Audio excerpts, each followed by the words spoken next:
beginning of 2005, Victoria's population stands at 5 million. That represents 1/4 of Australia's population. So how did we reach this momentous milestone? And what factors will impact on our journey to 6 million and beyond?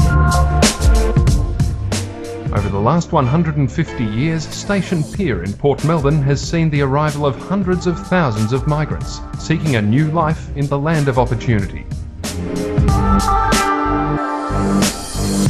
The contribution these people have made to making Victoria what it is today cannot be underestimated. Early settlers came from all corners of the planet to join the existing indigenous population, particularly during the gold rushes of the mid-19th century. Following World War II, the federal government and indeed most of Australia's small population adopted the catch cry, "Populate or perish," drawing a diverse and colourful influx of migrants from around the globe. Many migrants were fleeing post-war chaos and were welcomed with open arms to build much-needed infrastructure such as the Snowy Mountains scheme and to help build Australia's economy.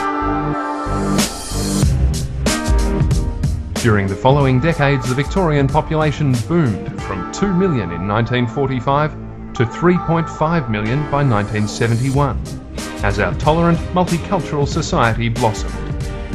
Port Melbourne quickly became a hive of activity due to its proximity to the city of Melbourne, with industry flourishing, attracting a wide variety of workers and wealth. As the population aged and young families moved to Melbourne's middle and outer suburbs, Port Melbourne followed the trend of most inner urban areas around the world. It slowly became run down and almost forgotten in the push for larger, more modern housing in new suburbs. Many inner urban dwellings were demolished and replaced by flats or low-cost, high-rise public housing. Regional Victoria continued to grow and change through this time as well.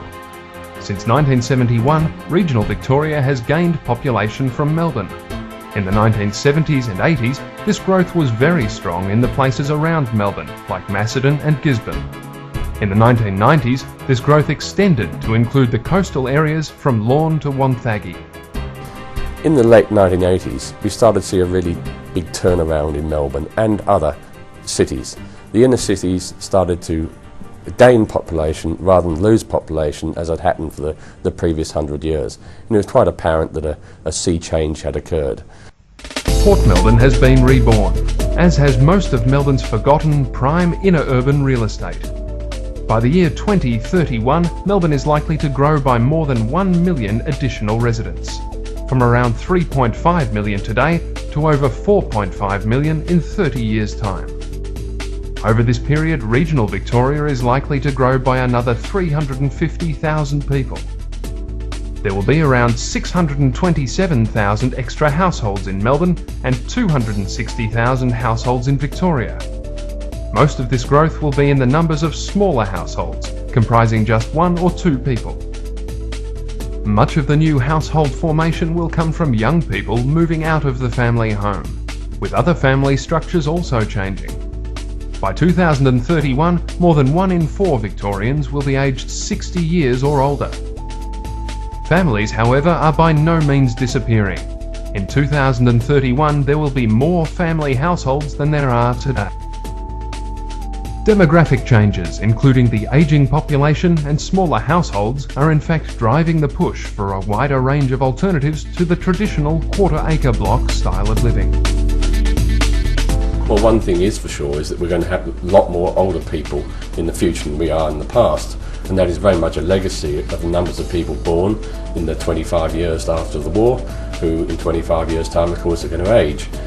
As they age, as their houses become harder to maintain, some of them may wish to move, and if they do move, a lot of them will wish to move locally to housing which is easier to maintain, but which perhaps retains their community contacts. While many people still value large homes on large blocks of land, the reality is we do not have an endless supply of land and resources for all our cities and towns. By consolidating development in existing areas, we will be able to make best use of infrastructure such as railways and hospitals, reducing the need to spend money on new projects.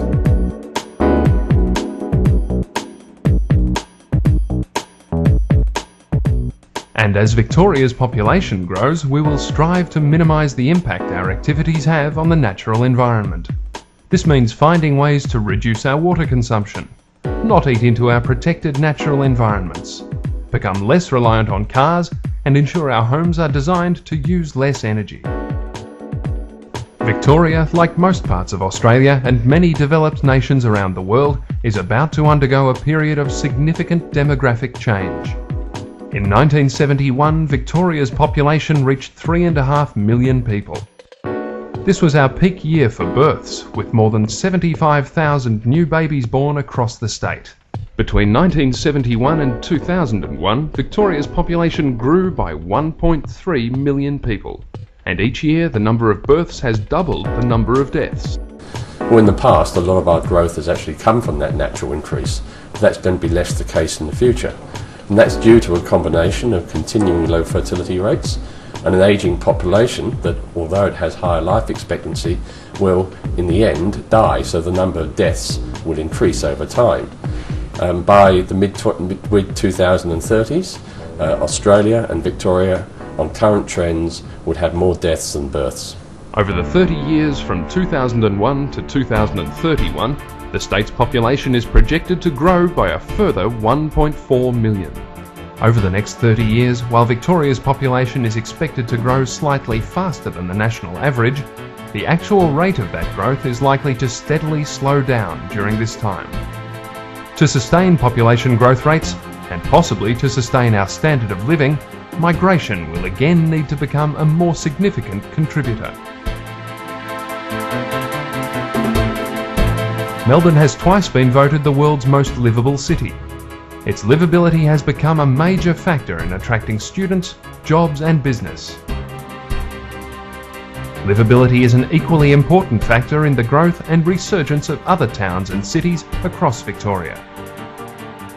Regional Victoria is expected to grow by 350,000 people by 2031. This is more than the combined current populations of Geelong, Ballarat and Bendigo. Strong population growth is projected in some regions and will be fueled by a number of different drivers, including regional cities attracting people from rural areas and Melbourne because of education, employment and lifestyle opportunities. Coastal areas attracting young families, retirees, sea changers and those prepared to commute to Melbourne and Geelong for work. And rural areas within commuting distance of Melbourne and regional centres attracting green changers who want to remain connected to Melbourne but seeking a more rural lifestyle and cheaper land. Well, many regional Victorian centres are growing very strongly. Shepparton is a very good example.